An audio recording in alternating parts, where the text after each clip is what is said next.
병목-고개 싸움. 고려가 나라를 세운 뒤로부터 동북 변방의 세력을 부식하고 있던 여진족이 항상 침범해서 고려의 백성을 괴롭혔다.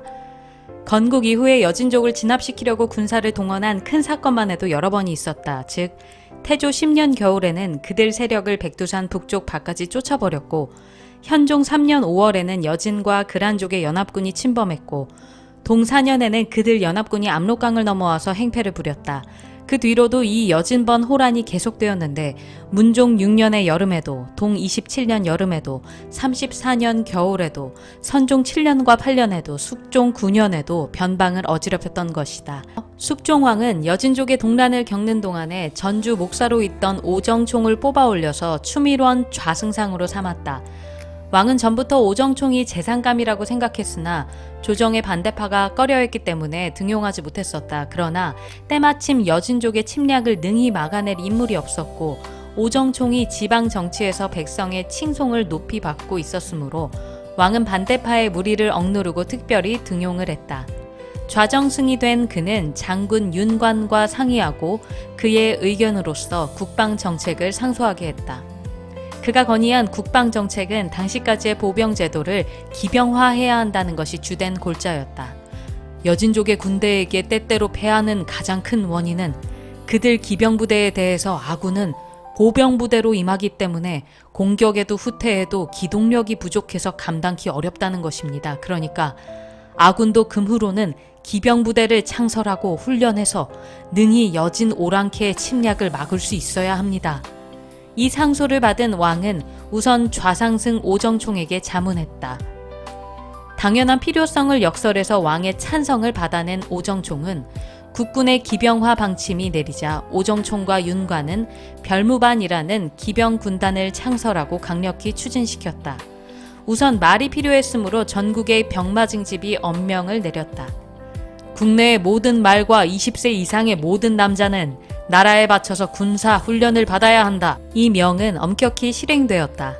상하 관리로부터 장사꾼에 이르기까지 말을 사사로 타거나 부리지 못하게끔 하고, 그것을 징집해서 신기라는 이름의 군마로 훈련시켰다. 그리고 말이 부족해서 기병으로 훈련할 수 없는 장정은 신보라고 해서 속히 행군할 수 있도록 특별 훈련을 실시했다. 이 거국적으로 맹훈련을 시킨 신기 부대를 중심으로 한 신보 부대는 실로 신군의 신병이라는 실력파 위엄으로 사기가 충천하게 되었다. 예종 2년 섣달에 여진족은 또다시 고려 땅을 침범해왔다.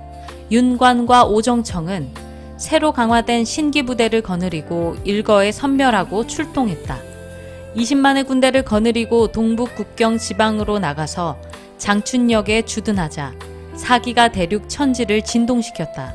사령부에서는 사단장 최홍정과 황군상 두 장군을 군사로 삼아서 여진족의 추장을 속여서 서로 화해하자고 간곡히 말하고 진중의 환담을 위해 합석하기를 권했다.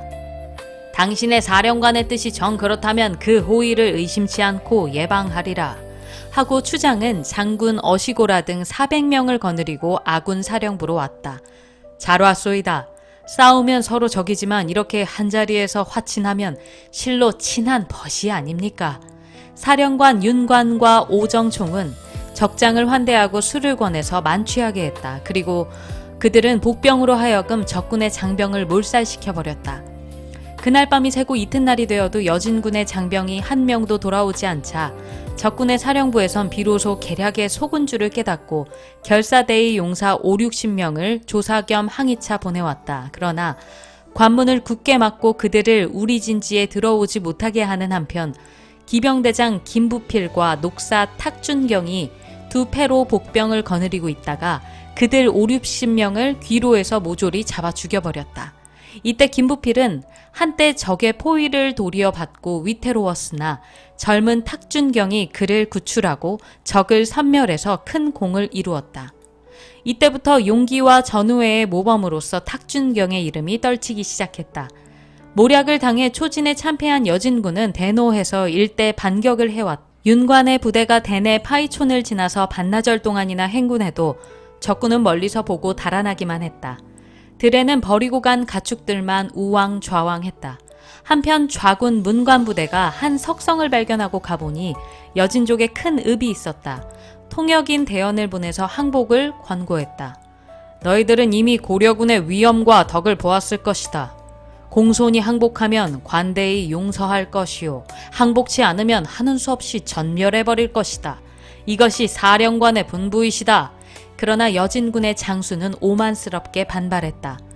군인으로 싸움터에 나온 이상 싸우다가 패할 망정 끝까지 이기려고 해보는 것이 너희들 군령에도 있을 것 아니냐? 어찌 너희들 고려군이 두려워서 싸우지도 않고 항복하랴. 우리를 전멸시킬 힘이 있거든 마음대로 해보라. 적장일망정 당당한 태도로 나왔다. 각오는 좋다. 나중에 후회나 말라. 여진군은 이미 성문을 굳게 닫고 공격하는 아군에 항전했다. 화살과 돌이 비오듯 했다. 아군은 마침내 성을 파하고 진격할 수가 없게 되었다. 사령관 윤관은 사태가 급함을 깨닫고 비상작전을 생각했다. 그는 우선 용감한 젊은 장수 탁준경을 불렀다. 사태가 매우 급하니 자네가 이관진 장군과 함께 돌격전을 전개해서 아군의 진로를 뚫어주게. 탁준경은 이 윤관 사령관의 지기의 신임을 받고 감격했다. 그가 눈물을 흘리며 감동한 것은 전부터의 관계가 또한 깊었기 때문이다.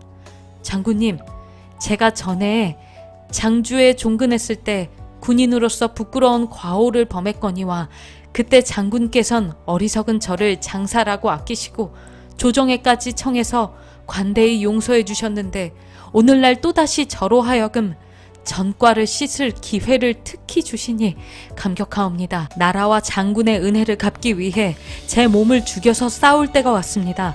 결코 부끄럽게는 죽지 않겠으니 안심하소서. 1승 1패는 병가의 상사가 아닌가. 과거는 잊고서 자네의 지용을 마음껏 발휘해서 아군의 이 난국을 개척해주게. 지금은 자네가 아니고서는 저 완강한 적진을 뚫을 용사가 없기에 부탁하는 것일세. 탁준경은 윤관의 말에 더욱 감격했다. 당돌하오나 저에게 청이 하나 있습니다. 말해보게. 사령관은 약간 의아한 눈으로 탁준경의 홍조된 얼굴을 쳐다보았다. 이관진 장군과 함께 돌격 행동을 취하라는 명이었으나 이번만은 제가 단독으로 싸우게 해주십시오. 자네가 혼자 공을 세우고 싶은가? 윤관 장군은 농조로 반문했다. 천만에요. 제가 그런 공명에 눈이 어두워서 그러하겠습니까? 이관진 장군은 물론 저보다 노련하고 용감하신 장군이지만 연세가 저의 부친과 같사옴에 저같이 젊은 산돼지와는 달라서 돌격대에 이런 위험한 싸움에 임하시게 할 수가 없기 때문입니다. 이 말에 윤관 장군은 더욱 감탄했다. 과연 경로의 전우회로다. 그럼 이번 돌격전은 우선 저 혼자 하겠습니다. 탁준경은 사령관의 허락을 기다리지도 않고 단신으로 말에 올라 적군의 성문을 향해서 그야말로 성낸 산돼지 모양으로 돌진해 갔다. 갑옷을 입고 말 위에서 쓰는 장창이었지만 창끝은 마치 제비가 날개를 치듯이 가볍고 빨라 좌우전으로 번뜩였다. 순식간에 적군의 장수 수명을 찔러 쓰러뜨렸다. 그런 장렬한 전투 묘기에 아군은 환성을 계속해서 올리었고 적군은 사기가 꺾였다. 아군이 이때르기에서 물밀듯이 급습 작전을 취했다. 이래서 난공불락을 자랑하던 적군의 거점이 일거에 함락됐다. 이 공으로 말미암아 탁준경에게는 능라비단 30필이 상으로 내려졌다. 이에 사기를 올린 아군은 사기가 꺾인 적군을 승승장구해서 녹사 이준양 부대는 1200명을 베고 중근은 35개 촌락을 함락시키고 380명을 격살하고 233명을 포로로 잡았다. 우군은 33개 부락 점령, 290명을 격살했고 좌군은 31개 부락 점령, 950명을 격살했다. 그리고 윤관 직속부대는 37개 부락 점령, 2120명 격살, 500명 포로라는 큰 전과를 올렸던 것이다. 이런 큰 성과로 대승한 뒤에 변방의 요소요소에 새로 성을 쌓고 수비대를 각각 주둔시킨 뒤에 명예의 개선을 하려고 귀로에 올랐다. 해를 진중에서 보낸 아군은 이듬해 봄에 개선의 길에 올라 남하하기 시작했다. 사령부의 윤관 장군과 오정총 좌정승이 군대 8,000명을 거느리고 가한촌을 떠나서 병목곡의 좁은 길을 통과하게 되었다. 그런데 깜찍스러운 적의 패잔병들이 이 요소에 집결해서 복병하고서 최후의 발악을 했다. 그런 악조건의 지점에 적의 복병이 숨었으리라고는 꿈에도 생각지 못했던 아군은 적군이 급격하는 기습작전에 낭패해서 군대가 거의 전멸하고 겨우 수십인이 만료를 호위하고 남았을 뿐 사령관 윤관 장군을 비롯한 장성들은 적군에게 겹겹으로 포위되었다. 이런 위기에 있어서 좌정승, 오정총이 적군이 쏜 화살에 중상을 입고 위독 상태에 빠져서 신음하고 있었다. 이때 이 급보를 들은 탁준경이 60-70여 명을 거느리고 위기에 빠진 사령관과 좌정승을 구원하려고 달려왔다. 역시 낭장으로 종군 중이던 아우 준신이 형의 말고삐를 잡고 말렸다. 그 병마개 같은 산속길을 철옹성으로 지키고 있는데 형님이 거느린 불과 70명의 병력으로 어떻게 구원하겠어요? 공연한 객기로 개죽음을 하면 무슨 소용이냐고요. 객기는 용기가 아니에요. 개죽음은 충성이 아니에요. 준신아, 네가 무슨 그런 말을 하느냐. 너도 나와 더불어서 용장 형제라는 말을 듣고 있는 그런 처지인데 이런 위급한 때 어찌 목숨을 아끼는 비겁한 말을 하니? 더욱이 우리 가문의 은인인 좌정승이 전상을 입고서 사령관 윤장군과 함께 적군 수중에 빠진 이때가 아니니. 나는 개죽음이 되더라도 그런 분들을 구출하려다가 죽으면 후환이 없을 거야. 너나 개죽음 말고 고향에 돌아가서 늙으신 부친을 봉양하렴. 형님만 용맹한 충성된 장수고 나는 뭐 비굴한 군인이란 말입니까? 나는 다만 때와 장소가 그러한지라 형님의 개죽음을 말릴 따름이에요. 듣기 싫다. 그것이 비겁이 아니면 대의 앞에 사정을 먼저 하려는 소인의 변명일 뿐이야. 나는 죽음으로써 나라에 보답할 일편단심일 뿐이고 대의를 인정으로 막지 말아라. 형 준경은 아우 준신을 꾸짖고 말고삐를 뿌리쳐 빼앗은 뒤에 사지의 병막의 고개를 향해서 말을 몰아오르기 시작했다. 이에 아우 준신도 형의 뒤를 따라갔다. 이 무례한 오랑캐 놈들아, 여기 탁준경이 아직도 살아있다. 너희들이 만일 우리 장군들을 해치면 한 놈도 남김없이 몰살할 테니 정신 차려라. 적군을 위협하는 호령이 산골짜기에 쩌렁쩌렁 울렸다. 이 무도한 오랑캐 놈들, 탁준경 장군 뒤엔 장군의 아우 준신도 달려간다. 너희들의 목숨이 아깝거든 빨리 우리 장군들의 포위를 풀고 도망하든지 항복하라.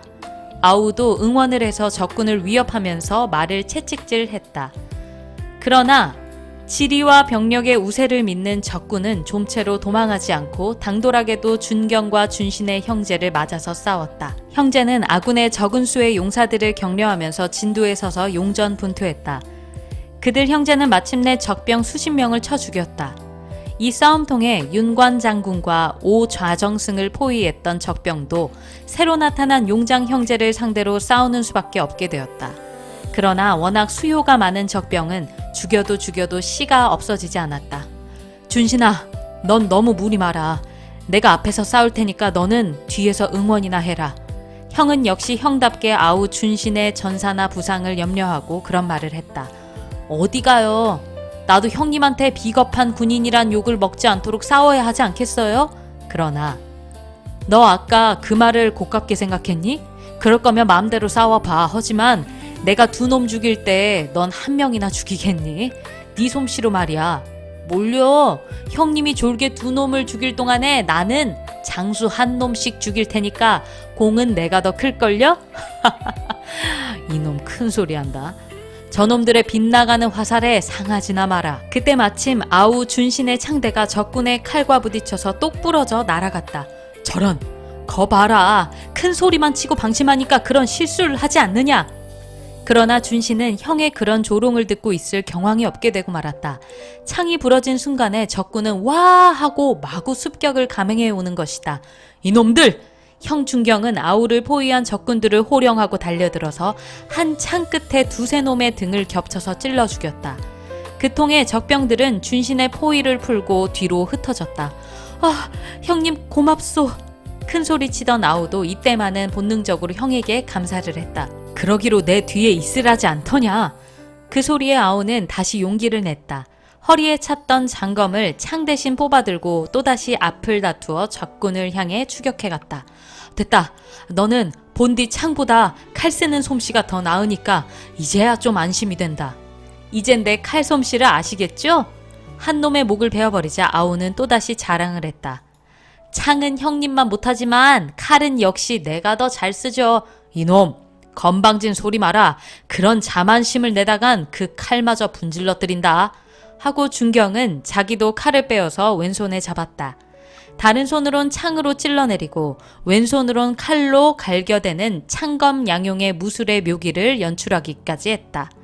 이 병목고개에서의 전투가 얼마 동안 계속되었는지는 싸우기에 혼이 팔린 용장 형제로선 알 수 없었다.